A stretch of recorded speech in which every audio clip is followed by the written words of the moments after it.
Welcome to VW 5.3. Today we'll be discussing how parabolas work in more detail. So the first thing I want you to do is write these two boxes here. And we're going to talk about the two main forms of a parabola. So the first form I want to introduce to you is called vertex form.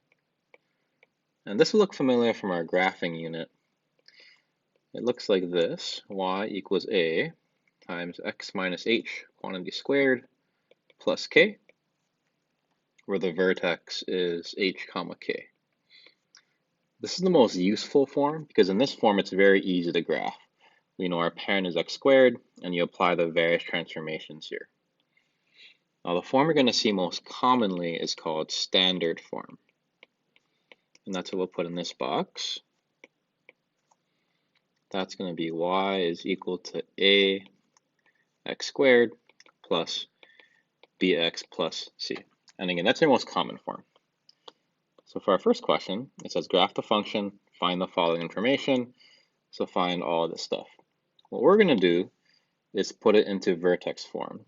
So we need vertex form whenever we're graphing. You always want to figure this out. To do this, we're going to do a technique you've already learned. It's called completing the square. So we're going to use CTS here. The first thing we're going to do is just rewrite the actual equation. F of x equals 2x squared plus 8x plus 5. Now our goal is to make it look like this. So notice how it's something squared. That's why we got to complete the square. So what we're going to do is we'll rewrite f of x. We factor the 2 out, put a big parentheses, x squared plus 4x. Now here's the important part. This 5, we're just going to move it over. So that is not going to be touched by the factorization. So far, all I've done is I've factored a 2 out of the first two things. So these two have a common factor. You take out the 2, but it's not really important that it's common. You mainly just factor out the number in front. It's just convenient that it's in common. From here, we complete the square. So look at this 4 right here, half it and square it. I need a plus 4. Now the important thing is, if I'm completing the square, normally I would put a plus 4 here, and I would put another number over here to make the equation equal. Because we're not really working with a pure equation, we're working with an expression on the right side. What we have to do is actually balance the equation.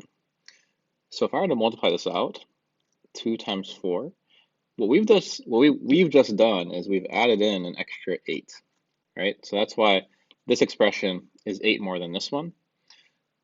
So to balance that, what you do is you write minus 8 right there. And now you can see if you're to multiply this out, add 5 minus 8, these 8s cancel out. So this thing is still equivalent to this thing. So now we can keep going. F of x equals 2. You're going to write x plus 2 quantity squared, and then minus 3. And right there, there's our vertex form. So I can see my vertex. My vertex is -2, -3. And it says axis of symmetry, xy intercept, so I'm going to write that over here. Axis of symmetry, and then we also need an x int and a y int. Okay, now before we proceed, we're going to put a quick graph, because I know the vertex, that's -2, -3. So let's put that right here, -2, -3. There's our vertex. There's actually a little trick to graphing that's pretty nice. I can see my a value is 2.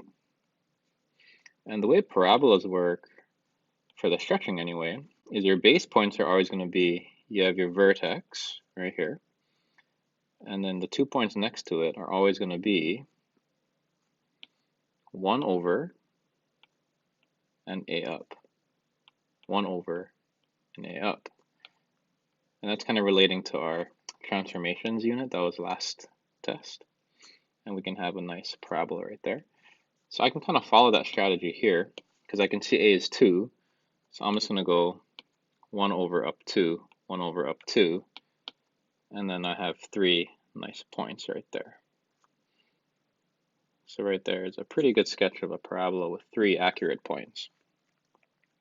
My axis of symmetry, that's going to be, if you're to cut it in half, where is it perfectly symmetrical? So that's going to be right here. It's just through the x-axis of your vertex. So that's going to be x equals -2. So we can just write that. The y-intercept, so the y-intercept, this is why the standard form is useful, because the y-intercept is right here. That's going to be the real main use of standard form. Very, very helpful there. So I can see it's 5. Which makes sense, because if this thing were to keep going, it looks like it would hit that 5. And the x-intercept, this is the one where you want to use vertex form. You don't have to, but it's going to be much easier. And you'll see why right here. If I use vertex form, I can write 0 is equal to 2, x plus 2 squared minus 3, and solve for x. So I can say 3 over 2 should be x plus 2 squared. We're going to root everything. So that's the absolute value of x plus 2. That's going to equal the root of 3 over 2. So x plus 2 must equal plus or minus. Let's rationalize that by multiplying by root 2 over root 2. So that would be root 6 over 2. And there we go. Our x-intercept must be -2 plus or minus root 6 over 2. So that's going to be a much easier way to find the x-intercepts, because if you did the standard form, if you worked from it from here, you need to use the quadratic formula, which would take you quite a bit of time.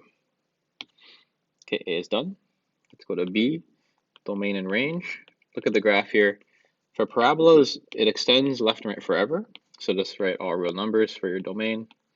And the range, I can see it's bracket -3 to infinity. And the intervals of increase and decrease. Use the axis of symmetry to help you, because I can see left of the axis, this graph is going down, and right of it, it's going up.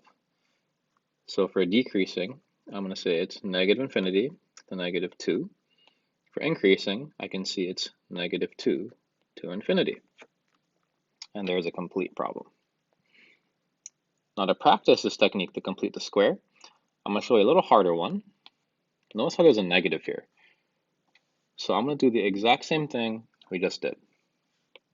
F of x, we take out the -2. That's going to be x squared minus x. And notice how I put the -3 on the outside. That's what you got to do. Now complete the square. This is -1, so half it and square it. That's going to be plus 1/4. Now to balance it out, you have to imagine what you actually did. So imagine you're going to multiply this. -2 times 1/4, that would be -1/2. So to compensate for adding this -1/2, you have to put a plus 1/2 right here, because then that would cancel it out, and that would make this expression equal to the one we just wrote.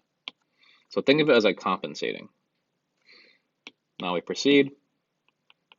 F of x equals -2. We factor x minus 1/2 squared.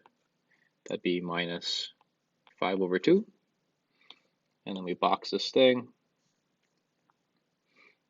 And remember, what you just did is you put it into vertex form. So the forms are going to be very important for your vocab. And remember, the original, that was standard form.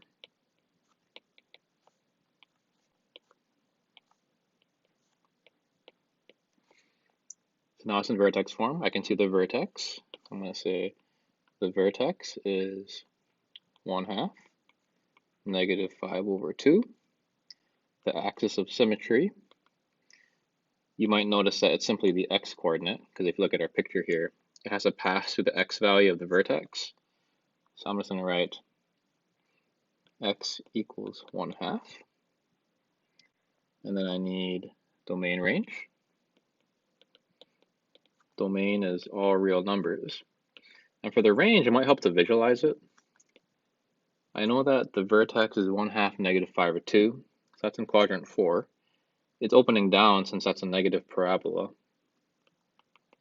And that picture should help you see the range.